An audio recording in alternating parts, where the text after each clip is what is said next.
Di sebuah desa yang sangat damai di daerah Jakarta, suasana yang masih tenang pada masanya.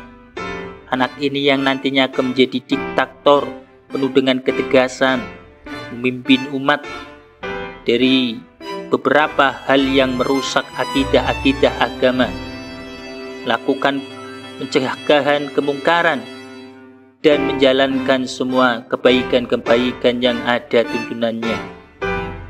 Beliau adalah Rizik, lahir pada tanggal 24 Agustus 1965 di Jakarta. Dia adalah anak kelima dari 5 bersaudara. Kalau dalam bahasa Jawanya adalah bontot. Bahwa orang tua Habib Rizik adalah orang Betawi keturunan Hadrami, Yaman.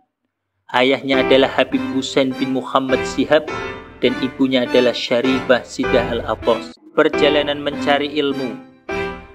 Namun uniknya, Habib Rizik tidak mengenyam pendidikan agama formal maupun semi formal di madrasah. Kenapa begitu? Biasanya kan orang keturunan ulama pesantren. Mungkin pada masa itu orang tua beliau lebih ingin anaknya di dunia formal saja, bersekolah seperti halnya anak-anak yang lainnya. Habib Rizik malah bersekolah di SMP Betel, dekat rumahnya di Petamburan, Jakarta Pusat.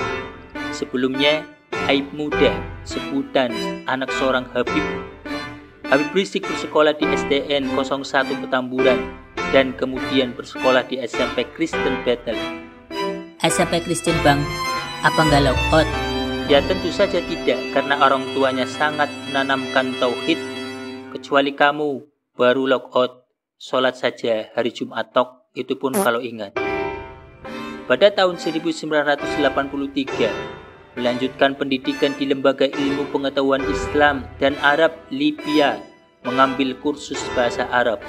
Baru 1 tahun di sana, ia mendapatkan tawaran beasiswa dari OKI, Organisasi Kerjasama Islam, untuk melanjutkan studi sarjana di King Saudi University di Arab Saudi. Di sana ia belajar studi agama Islam dan lulus dengan predikat sangat memuaskan pada tahun 1990. Rizik sempat menempuh program pasca sarjana di Universitas Islam Internasional Malaysia. Karena alasan keuangan, ia tinggal di Indonesia selama setahun sebelum kembali ke Indonesia. Beberapa tahun kemudian, ia berhasil menyelesaikan gelar Magister Syariah di Universitas Malaya dan pada tahun 2008 menerima gelar Master dengan tesis berjudul Dampak Pancasila terhadap penerapan syariat Islam di Indonesia. Pada tahun 2012, Rizik kembali ke Malaysia untuk mengejar program PhD di Dakwah dan program manajemen di Fakultas Kepemimpinan dan Manajemen University Sains Islam Malaysia, USIM. Larangan FPI untuk berdiri di Indonesia. Pemerintah melarang adanya suatu kegiatan yang berkaitan dengan FPI. Kenapa itu, Bang? Iya, menurut salah satu sumber, FPI dianggap melanggar perundang-undangan kemasyarakatan Indonesia. Pada tahun 2019, masa aktif FPI sebagai organisasi masyarakat yang terdaftar di Kemendagri juga akan habis pada 20 Juli. Beberapa alasan lainnya adalah bahwa anggota FPI sering terlibat dalam gerakan teroris dan kejahatan lainnya, dengan sering melakukan sweeping, padahal itu semua ranah dari penegak hukum di Indonesia.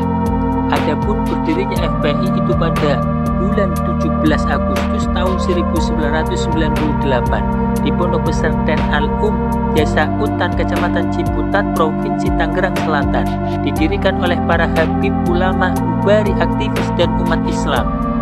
Menukil dari buku Dialog FPI, Amar Ma'ruf Nahi Mungkar, adapun ulama yang terlibat di dalamnya adalah 1. Kiai Haji Fasono, 2. Kiai Haji Misbahul Anam, 3. Yang ketiga Kiai Haji Sesep Bustomi dan Habib Idrus Jamal Rail dan juga Habib Rizik. Munculnya FPI merupakan gerakan semangat beragama suatu kelompok Islam dengan gerakan dakwah fanatik. Oleh karena itu, seringkali menyulitkan kelembagaan. Anggota FPI tidak terikat aturan organisasi yang formal dan ketat. Yang menyatukan anggota FPI adalah komitmen moral dan kesetiaan, seperti tergambar dalam gerakan Islam simbolik politik kepentingan FPI. Setelah dibubarkan, Habib Rizik menggugat ke Presiden Jokowi. Menurut staf Istana Kepresidenan, itu merupakan hak sipil. Meskipun demikian, staf khusus Kepresidenan bidang hukum, yaitu Dini Purwono, mengatakan segala macam upaya hukum harus ditegakkan secara serius dan bertanggung jawab. Terima kasih telah menonton. Bila mana ada kesalahan dalam tokoh atau mau menambahkan, didiskusikan di dalam komentar.